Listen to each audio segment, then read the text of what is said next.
ಎಲ್ಲ ಗೌರವಾನ್ವಿತ ಮಾಧ್ಯಮ ಮಿತ್ರರೇ,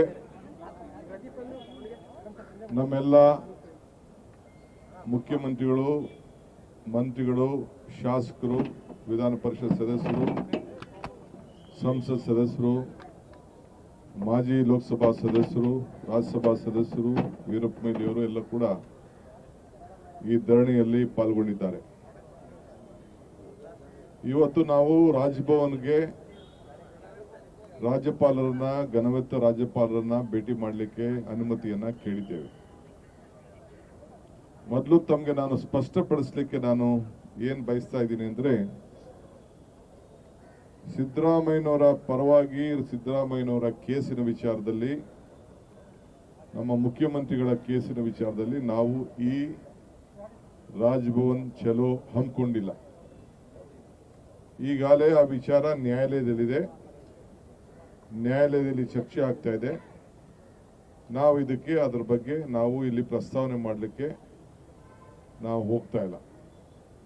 ಏನು ಅವರು ನಮಗೆ ಸ್ಯಾಂಕ್ಷನ್ ಕೊಟ್ಟಿದ್ದಾರೆ ನಮ್ಮ ವಿರುದ್ಧ, ಅದರ ಬಗ್ಗೆ ಈಗಾಗಲೇ ನಾವು ನ್ಯಾಯಾಲಯದಲ್ಲಿ ಹೋರಾಟವನ್ನು ನಾವು ಮಾಡ್ತಾ ಇದ್ದೇವೆ.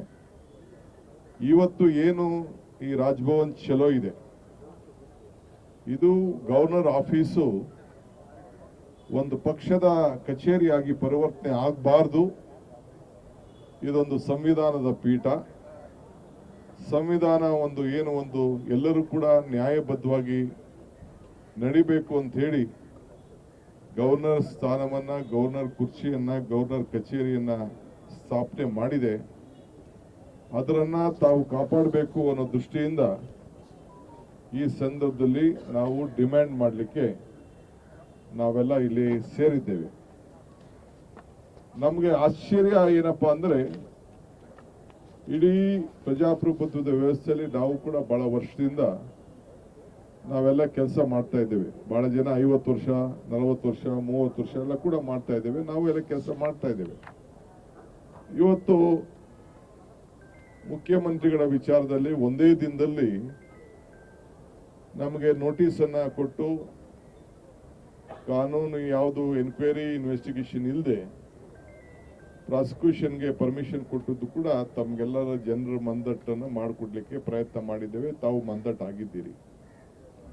ಆದರೆ ಘನವೆತ್ತ ರಾಜ್ಯಪಾಲರಿಗೆ ಹಿಂದೆ ಅನೇಕ ಇಲಾಖೆಗಳಿಂದ, SIT ಇಂದ, ಲೋಕಾಯುಕ್ತದಿಂದ ಗವರ್ನರ್ ಅವ್ರಿಗೆ ಕೆಲವು ಮುಖಂಡಗಳನ್ನ, ಮಾಜಿ ಮುಖ್ಯಮಂತ್ರಿಗಳನ್ನ, ಮಾಜಿ ಮಂತ್ರಿಗಳನ್ನ ಪ್ರಾಸಿಕ್ಯೂಟ್ ಮಾಡಬೇಕು ಅಂತ ಹೇಳಿ ಅನೇಕ ಅರ್ಜಿಗಳನ್ನ ಅನೇಕ ಸಂದರ್ಭದಲ್ಲಿ ಅವ್ರಿಗೆ ರಿಕ್ವೆಸ್ಟ್ ಕೂಡ ಹೋಗಿದೆ.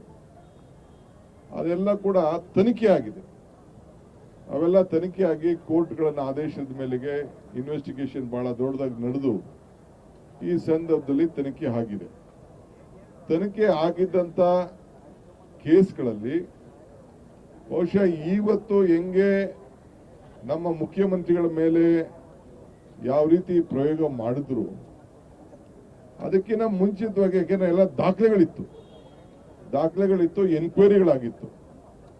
ಏನು ಸೆಕ್ಷನ್ಗಳನ್ನ ಉಪಯೋಗಿಸಿ ಸಂವಿಧಾನದಲ್ಲಿ ಏನು ಅವಕಾಶಗಳಿದೆ, ಕ್ರಿಮಿನಲ್ ಸೆಕ್ಷನ್, ಈಗಿರುವಂತ ಹೊಸ ಕಾನೂನುಗಳು ಇವೆಲ್ಲ ಏನಿದೆ, ಅದೇ ಪ್ರಕಾರ ಅವತ್ತಿನ ಕಾಲದಲ್ಲೇ ಬಹುಶಃ 1 ವಾರ ಆಗ್ಲಿ 10 ದಿನ ಆಗ್ಲಿ ಟೈಮ್ ತೆಗೆದುಕೊಂಡು ಮಾಡಬಹುದಾಯ್ತು.